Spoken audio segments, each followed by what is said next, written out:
Assalamualaikum warahmatullahi wabarakatuh. Kembali lagi di channel kita Saham Receh. Hari ini saya akan melanjutkan saham rekomendasi mingguan berdasarkan hari kemarin ya. Kita bisa lihat isunya adalah terkait RUPS dan kita akan coba lihat secara teknikal dan finansialnya apakah perusahaan ini dapat adanya tren kenaikan ya. Baiklah, kita coba langsung saja ke saham rekomendasinya. Yang pertama ada pada tanggal 7 April yaitu RUPS di perusahaan Antam. Kita coba lihat di sini secara finansialnya seperti apa. Antam malah mengalami kenaikan ya. Bisa disebut revenue-nya juga mengalami kenaikan dan profit margin-nya mengalami kenaikan juga berdasarkan triwulannya ya, kuartalnya. Jadi kita bisa lihat kenaikan yang cukup ya, dari minus 5% hingga 4% ya. Kita coba lihat secara tahunan, revenue-nya sebesar 27,37 triliun, di mana profit margin-nya 4% dan net income-nya di 1,15 triliun. Kita bandingkan dengan tahun kemarin, revenue-nya sebenarnya turun ya, di sekitar 5 triliunan, profit margin-nya naik dari 1% hingga 4%, dan net income-nya sekitar berapa ya? Nggak kelihatan lagi nih.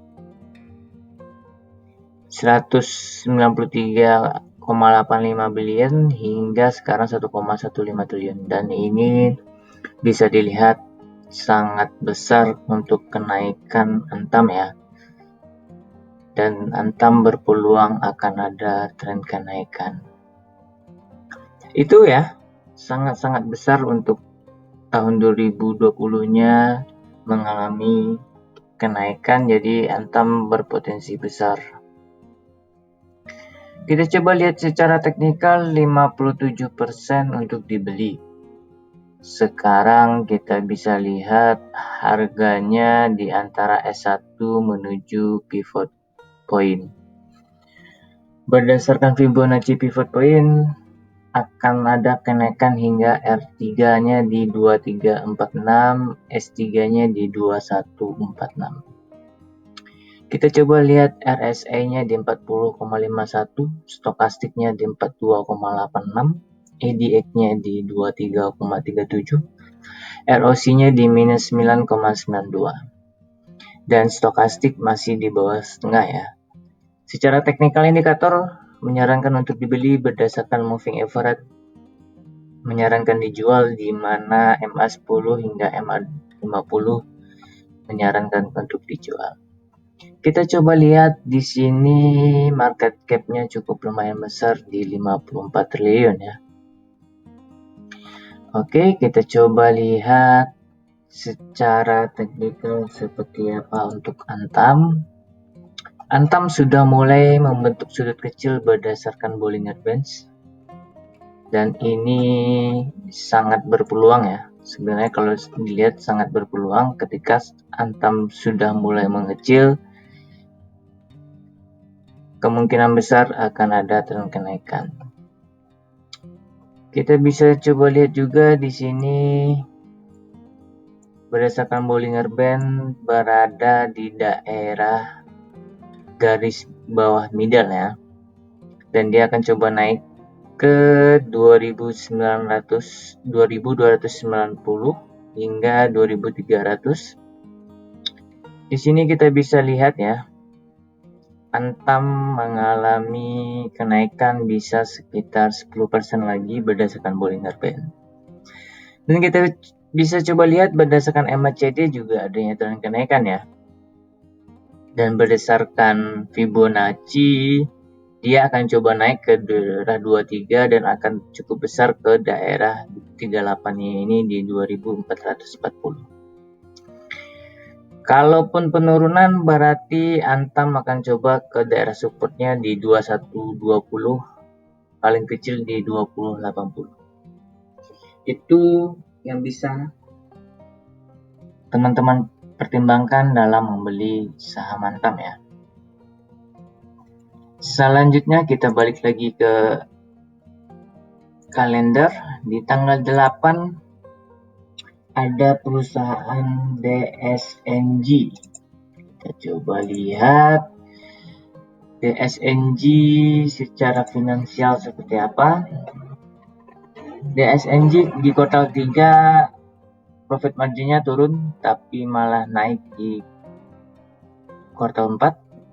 Secara keseluruhan kita coba lihat revenue-nya ada di 6,7 triliun di mana profit marginnya 7%, cukup lumayan besar, dan net income-nya ada di 478,4 billion. Dan ini bisa menjadi bahan pertimbangan bagi teman-teman ya. Kita lihat di 2019 untuk revenue mengalami kenaikan ya, berarti perusahaan ini cukup lumayan bagus. Untuk profit margin naik ya, jadi 7%, di mana kita bisa lihat net income-nya dulunya 179 naik ke 476. Secara market cap dia cukup lumayan ya, ada di 7 triliun, sangat bagus dan bisa menjadi bahan pertimbangan teman-teman ketika membeli DSNG ya. Kita coba lihat secara teknikal berdasarkan aplikasi ajaib seperti apa. Bisa kita lihat di sini dia berada di antara pivot point menuju R1. R3-nya bisa diperkirakan sampai 651 dan S3-nya di 551. Untuk technical indikator, RSI-nya di 59,06, stokastiknya di 54,55, EDX-nya di 20,78, ROC-nya di 13,27. Dan bisa kita lihat sebenarnya adanya tren kenaikan bisa ya, berdasarkan stokastik masih di garis middle. Berdasarkan moving average, MA10 dan MA20 disarankan untuk dijual. Nah, ayo kita coba lihat secara teknikal seperti apa untuk DSNG. Untuk DSNG ya, dia masih di bawah MA20 dan di sini MA5-nya sudah sideways dan akan terlihat adanya tren kenaikan. MACD juga seperti itu dan berpeluang besar untuk DSNG adanya tren kenaikan ya. Kita bisa lihat di sini, kita hapus yang lama, kita kasih yang baru. Untuk Fibonacci-nya berarti sekarang dia berada di 50, di 615, dan dia akan coba naik dulu ke MA20 di 620 dan coba naik ke 61-nya di 630 ya, dan di sini biasanya cukup kuat. Dan bagaimana potensi DSNG? Kalau berdasarkan Bollinger Bands, dia masih bisa naik sekitar 8-9% lagi. Kita bisa lihat besok berarti kenaikan di 630 hingga 650. Kalau bisa dia tembus ke 78,6-nya. Kalau penurunan berarti besok dia akan ke MA5-nya dulu di 605 dan 600 ya. Dan mungkin kecil kemungkinan kalau dia akan turun ke bawah sampai 585 ini ya. Itu untuk DSNG. Selanjutnya kita coba lihat saham apa yang ada di tanggal 8 yang bisa melihat adanya tren kenaikan ya. Yang selanjutnya adalah nikel, NIKL, Pelat Timah Nusantara ya. Market cap-nya cukup lumayan di 3 triliun, bisa menjadi bahan pertimbangan lah buat teman-teman nantinya. Finansialnya kita coba lihat Q1 untuk profit margin dia mengalami kenaikan di Q2 dan sideways ya. Terus kita bisa lihat di sini dari minus bisa jadi naik ya untuk net income, dan revenue naik turun ya. Kita coba lihat secara tahunan seperti apa. Revenue-nya di 2,04 triliun, kita bisa lihat profit margin-nya di 2%, dan net income-nya di 38,34 billion ya. Kita bisa lihat dan kita bandingkan dengan tahun sebelumnya. Kalau revenue turun ya, kalau untuk profit margin sama di 2%, dan untuk net income naik 1, sekian billion ya. Dan ini bisa menjadi bahan pertimbangan karena dari tahun sebelumnya adanya sedikit peningkatan ya dari perusahaan NIKL ini. Kita lihat secara keseluruhan teknikal 57% menyarankan untuk dijual. Di sini dia berada di antara S1 menuju pivot point, di mana R3-nya ada di 1171, S3-nya ada di 1081. Kita coba lihat secara teknikal indikator, RSI-nya di 40,37, stokastik 16,67, ADX-nya di 9,42, ROC-nya di minus 4,7. Moving average menyarankan dijual dari MA10 hingga MA100 ya. Kita coba lihat untuk perusahaan ini seperti apa.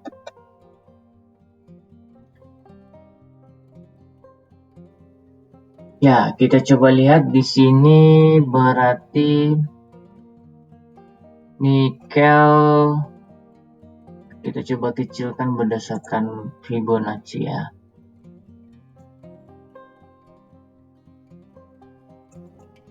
Dan bisa kita lihat sekarang dia akan coba naik ke 78 berdasarkan Fibonacci, dan bisa kita lihat juga di sini MA5 dan MA20-nya malah kelihatan turun.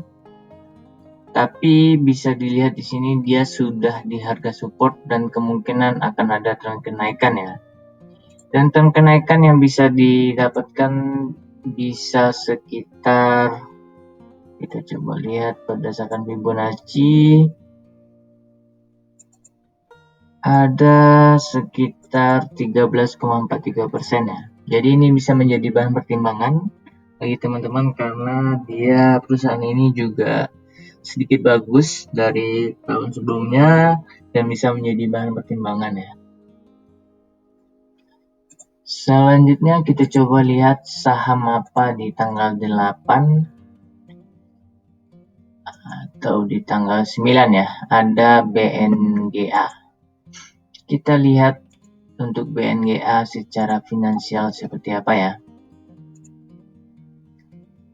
Secara kuartal BNGA mengalami penurunan ya untuk profit marginnya dan net income-nya. Coba kita lihat secara tahunan. Revenue-nya di 22,64 triliun, bisa kita lihat profit marginnya di 9% dan net income-nya ada di 2,01 triliun. Sebelumnya market cap-nya ada di 26 triliun ya. Dan bagaimana banding dengan tahun sebelumnya?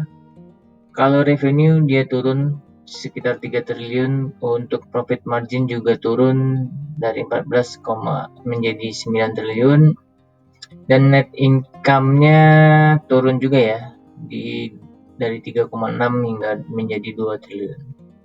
Kita coba lihat secara teknikal, 64% menyarankan membeli, di mana sekarang harganya di pivot point menuju R1 ya. R3-nya ada di 1060 dan S3-nya ada 980. Berdasarkan RSI, stokastik ADX dan ROC sangat kecil ya. masih berpeluang besar adanya tren kenaikan, dan moving average menyarankan untuk dijual yaitu MA10, MA20 dan MA50 ya. Kita coba lihat di sini market cap-nya lebih besar dari yang NIKL tadi ya, di 26 triliun, dan ini bisa menjadi bahan pertimbangan yang bisa teman-teman pertimbangkan ya. Kita coba lihat untuk BNGA, Bank CMB Niaga ya. Sekarang dia berada di daerah garis support berdasarkan Bollinger Bands, dan kemungkinan kemarin sudah terlihat adanya tren kenaikan, bisa dilihat di sini ya, adanya tren kenaikan berdasarkan MACD dan masih berpeluang adanya tren kenaikan hingga 13,69% berdasarkan Bollinger Band. Di sini MA5 sudah sideways, kemungkinan juga akan ada tren kenaikan. Kita coba lihat untuk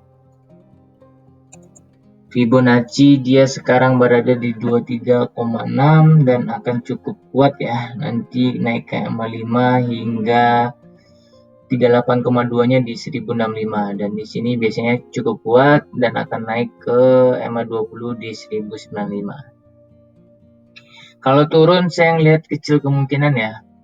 Kalau turun pun di daerah sini di 1020. Itu untuk BNGA. Terakhir ada di hari Jumat yaitu UNTR. Kita lihat di sini market cap-nya cukup lumayan, ada di 83 triliun. Bagaimana secara finansial, di Q2 naik, Q3 dan Q4 turun untuk profit margin, net income juga seperti itu. Juga seperti revenue-nya juga seperti itu. Kita coba lihat secara tahunan, dia mendapatkan 60,35 triliun. Bisa kita lihat profit margin-nya di 10% dan net income-nya di 6 triliun. Ya, cukup lumayan besar, dan ini bisa menjadi bahan pertimbangan dan sangat-sangat menjadi bahan pertimbangan ya bagi teman-teman, di mana kita lihat revenue-nya turun ya dari 84 menjadi 60, untuk profit margin dari 13% turun ke 10%, dan net income-nya dari 11 triliun turun ke 6 triliun. Ya, ini salah satunya dampaknya emang karena pandemi ya. Kita lihat secara teknikal 71% dibeli.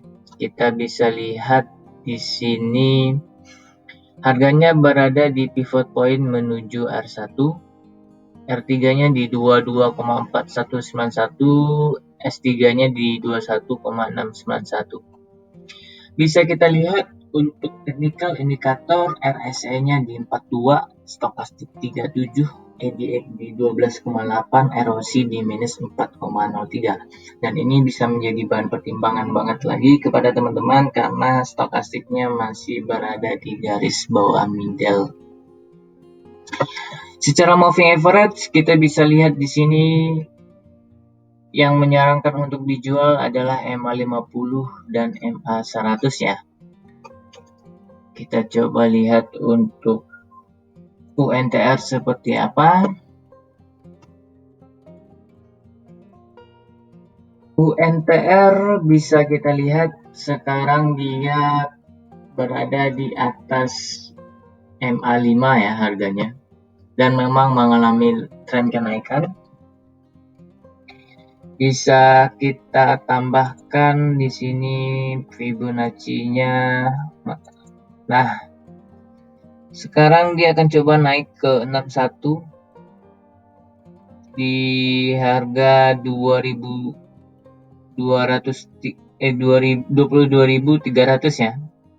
Kalau turun berarti dia akan coba ke 22.000. Bisa kita lihat di sini kemungkinan besar adanya tren kenaikan sebenarnya panjang ya di samping sini, cuman berdasarkan Fibonacci ada tren kenaikan hingga 3% lagi, dan ini sangat bagus untuk bisa teman-teman pertimbangkan,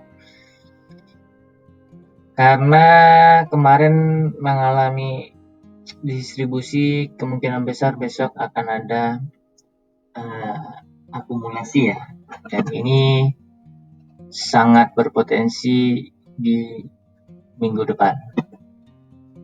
Oke, hanya itu yang bisa saya sampaikan. Kalau ada yang ingin ditanyakan boleh di kolom komentar. Jangan lupa untuk subscribe, share, and like ya. Saya ucapkan terima kasih dan saya akhiri. Assalamualaikum warahmatullahi wabarakatuh.